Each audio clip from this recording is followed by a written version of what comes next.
Good morning, Fieldstone students.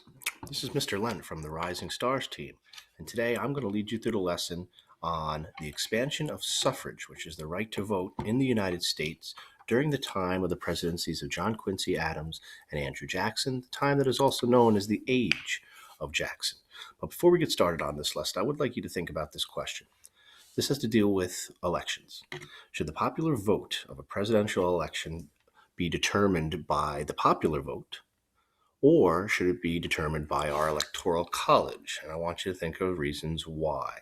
Now, even though the presidential elections, popular vote and electoral college results tend to mirror each other, every once in a while that is not the case. And even sometimes we have presidents that win the popular vote but lose the election because they lost the electoral college vote. So think about this for a moment.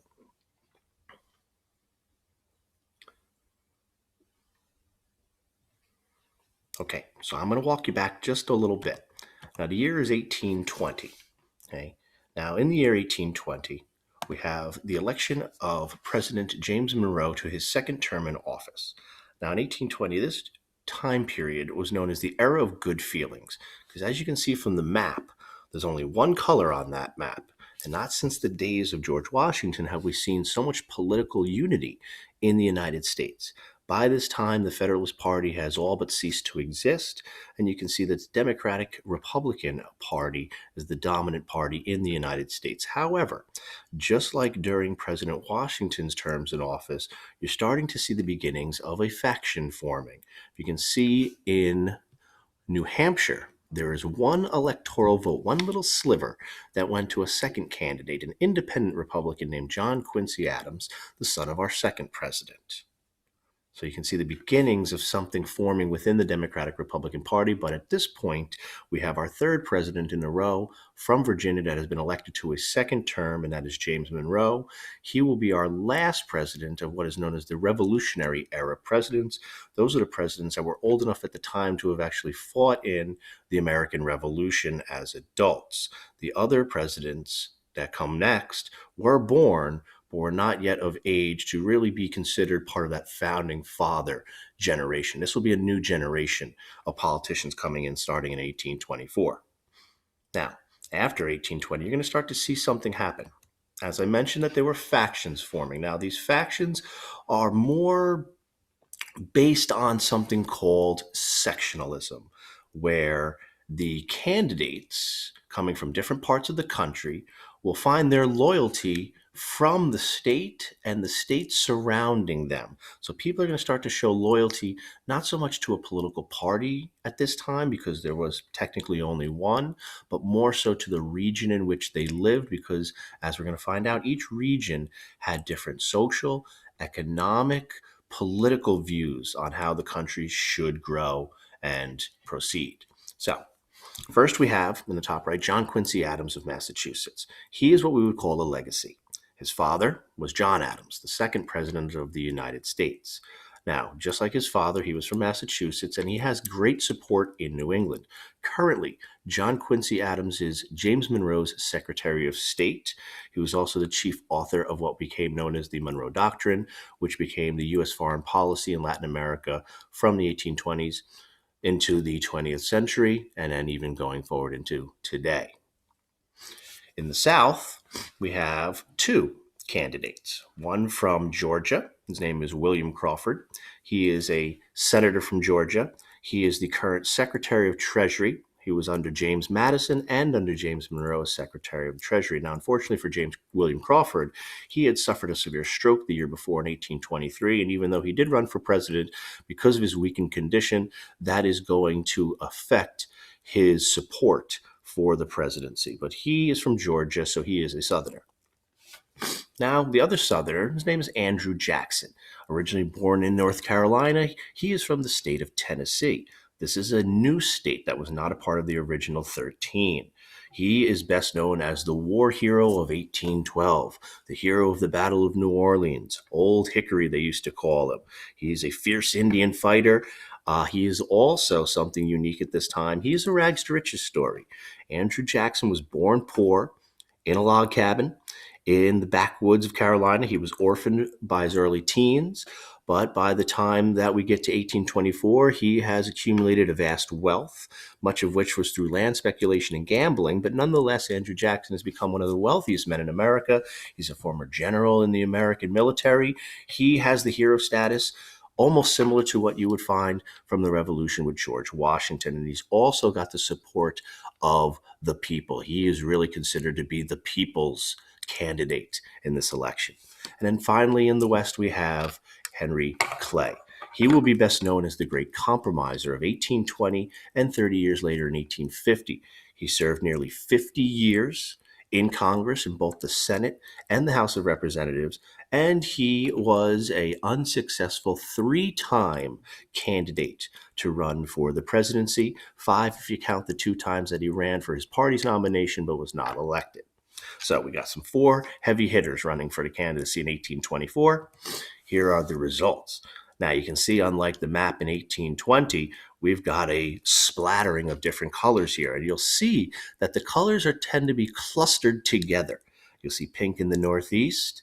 You'll see that there are a couple of states that voted blue. That is Crawford in the South. The green represents Andrew Jackson, and you'll see Kentucky, Ohio, and Missouri all voted for Henry Clay. This is what I mean by sectionalism. People voting their candidate based on where they live and how that might be of interest to them. Sectionalism. Now, this is also the first year in which the popular vote will actually be tallied nationally. You can see that there's a second circle. The electoral vote circle is at the top, and the popular vote is below it. Now you can see that the colors somewhat mirror each other. Andrew Jackson wins both the popular vote and the electoral vote, meaning that he got the largest percentage. But unfortunately, he did not receive the majority of the votes needed in order to claim victory. The more candidates there are, the more people there are to vote for, and that's how it splits up the votes into those percentages. John Quincy Adams was second in the vote tally, and then finally you had William Crawford, and then fourth was Henry Clay. Now, according to the 12th Amendment of the U.S. Constitution, if there is no clear victor in an election, it then goes to the House of Representatives, and they will be the ones to determine how the results will be conducted. Now, this becomes known as a corrupt bargain between 2 men, John Quincy Adams and Henry Clay. Now, if you take a look at the states that Henry Clay won in 1824, Missouri, Kentucky, and Ohio, what do you notice has happened? They all have turned their votes towards John Quincy Adams. Well, according to history, John Quincy Adams and Henry Clay made a deal that if Clay would get his states to support John Quincy Adams for the presidency, that Henry Clay, because he came in fourth and was now not in the running in the House of Representatives, it only went to the top 3, that Henry Clay would be given the job of Secretary of State. Because at that time, that was seen as the stepping stone position to become the next president. Jefferson, Madison, Monroe, and John Quincy Adams had all been secretaries of state prior to becoming the president of the United States. Henry Clay felt that that was just the succession necessary to become the next president. So John Quincy Adams wins the election. The man that won the popular vote and the most electoral votes, Andrew Jackson, felt that he had been cheated and that the election was stolen from him. So the next 4 years, unfortunately for John Quincy Adams, are going to be horrific. It is really a dead presidency. Even though John Quincy Adams had fantastic ideas with regards to funding public education, funding science and technology, expanding infrastructure and things like bridges and roads and canals, Congress would not work with him, and the supporters of Jackson made it very difficult for John Quincy Adams and his one term as president. Now, to get back to this idea of suffrage, or the expansion of the right to vote in the United States, a lot is happening right now. In the 1820s, as the nation is expanding west, so are certain ideas or reforms in life. One is political, dealing with democracy. The belief that people should be seen as equals under the law is slowly growing over time. So we're going to start to see some reforming going on in the United States. In the 1820s, you're starting to see an increase in voter turnout because more and more states are dropping the key requirement in which a person had to be a person to vote, and that was property ownership. Okay, if you should remember back even going to Europe before the first settlers arrived in the Americas, that land ownership was key. And when they came to America, that group known as the gentry or the landed aristocrats were the primary political powers in the United States because they owned property. Once property ownership is dropped, you're going to see millions of more white males. Now, remember, there are certain people that can't vote in the United States. White males that do not own property over the age of 21 can now vote. It started in 1792 in Kentucky, and by 1856, all of the states in the U.S. will have dropped property ownership. Something else that will eventually be dropped will be paying of taxes. But right now, we're slowly making our way towards universal white male suffrage. So by 1828, you will see that you had to be 21, white, and a male, and that property ownership for the most part had been dropped as a state requirement. Now, 1824, as I mentioned, was the first time that the nation kept a tally of the popular vote. Unfortunately, there were 6 states that still picked their electors through the state legislature. 1828 was really the first election where all the states now had a popular vote that was being tallied. And voter turnout will soar during this time. You'll see instead of hundreds of thousands of white males coming out to vote, millions will begin voting for state and national representatives in their government, including the president. And you're going to start to see now that as we have more non-land owning white males vote, that their views on politics and society are going to become much more influential, and that will also influence the outcome of future elections. Now, as you see from this painting here, this is an example of the expansion of suffrage. Take a look carefully at the clothing, especially the hats that the men are wearing. It's indicative of something, socioeconomic status. So you can see that there's a wide range of men that now have the right to vote. It's not just the wealthy landowners. This is a big change in suffrage. As I mentioned before, there are still groups that are what we call disenfranchised, meaning that they do not have political rights, very few, if any. Okay? Even things like owning their own property or they themselves being property. So these groups here, which include natives, free blacks, enslaved African Americans, and women, do not yet have the right of suffrage. And really not until the 1930s will there be universal suffrage for these groups in the United States. And even then, there are obstacles put in their place. And that's something that we'll discuss later on. So here's the election 4 years later. As I mentioned, John Quincy Adams had a horrible 4 years as president. Andrew Jackson and his camp, which eventually will become a new political faction called the Democrats, made it very difficult for John Quincy Adams to get anything done. Now, in 1828, we have what was considered at the time, really up until, I would say, our 2016 election, which we had most recently, that this was the dirtiest campaign in U.S. presidential history. Quincy Adams and Jackson's camps went back and forth using the media, making up lies or extending truths that would hurt their political opponents in the news. They went back and forth with each other, very much so like the 2 candidates that ran for president in 2016. But here you can see when there's a 2-person race, again, we have Andrew Jackson, who was the man that technically won the popular and electoral vote in 1824, against John Quincy Adams, the incumbent president. Jackson wins in a landslide, as you can see.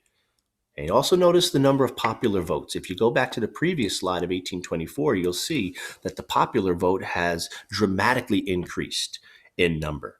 It was a little over 300,000 in 1824. Now we're over 1 million in 1828, and that will continue to increase.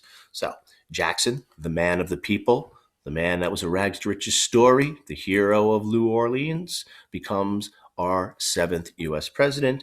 And unfortunately for John Quincy Adams, he follows in his father's footsteps once again and is a 1-term president. Now, something else about Andrew Jackson, even though, as I mentioned, he was a rags to riches president, he is the first or second president that is of this post-revolutionary generation. He's also the first U.S. president to not come from either Massachusetts or Virginia. He is from Tennessee.